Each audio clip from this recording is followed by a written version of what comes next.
Welcome back to weekly update number 16. Today, I want to go over some of the goals of the garden. So, my goal here is to use more sustainable techniques. Techniques like organic gardening, permaculture, no dig gardening, and a lot of others. And I want to take practices from each of those that I see as the best and put them into my garden.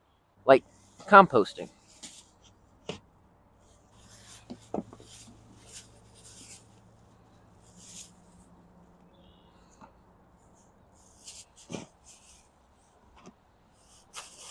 Or even trying out new ways of gardening. This is a technique called hugelkultur or hugelkultur, where you stack logs and other organic material and then put soil and compost over top of it. I'm still trying to get some more logs here, and then I'll get some more soil and make this into a new bed. You've seen one of my favorite techniques, and this is companion planting, like my peas and carrots here. I also do some companion planting with my tomatoes, where I have some marigolds growing between those as well. Here's another example of my companion planting, where I have corn, beans, and a butternut squash all growing together.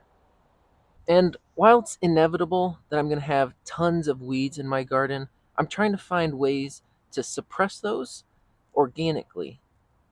And sometimes that's using the weeds against themselves. By using them as a cover on top of the soil, that can help prevent future weed growth. And I definitely want to avoid using synthetic fertilizers or any pesticides, insecticides, any of those ides.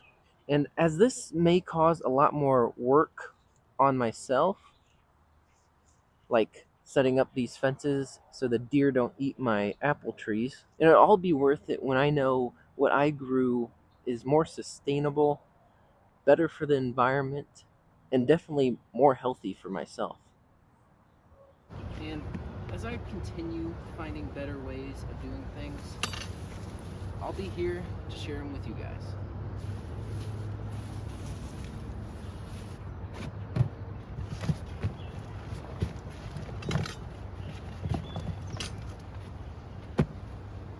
Now, let's take a look at how some of the plants are doing around the garden right now. We can start with this bed where I recently planted cilantro and dill.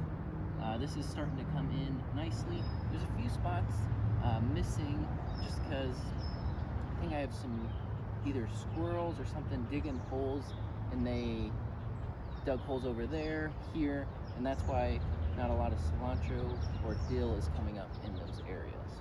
These tomatillo plants are going crazy, so I have 4 of these, and we're starting to see some tomatillos filling out. You won't be able to harvest them until these actually turn brown.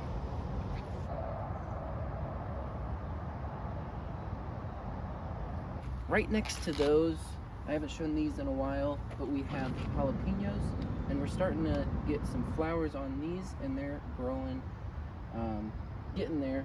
This tomatillo is kind of taking over this area. So these started off slow, but now we've got some flowers on them, and they're doing quite well.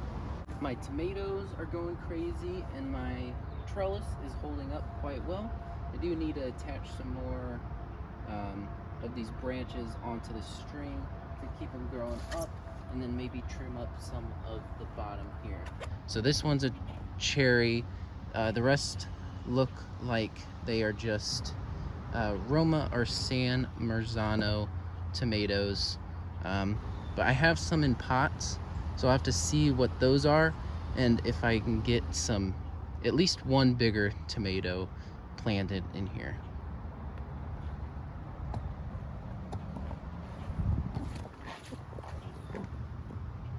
And the last thing I'll highlight are these pole beans. So I planted these all along the edge in this corner next to my corn and zucchini, and we're starting to get flowers on them. So that's a new development for these beans.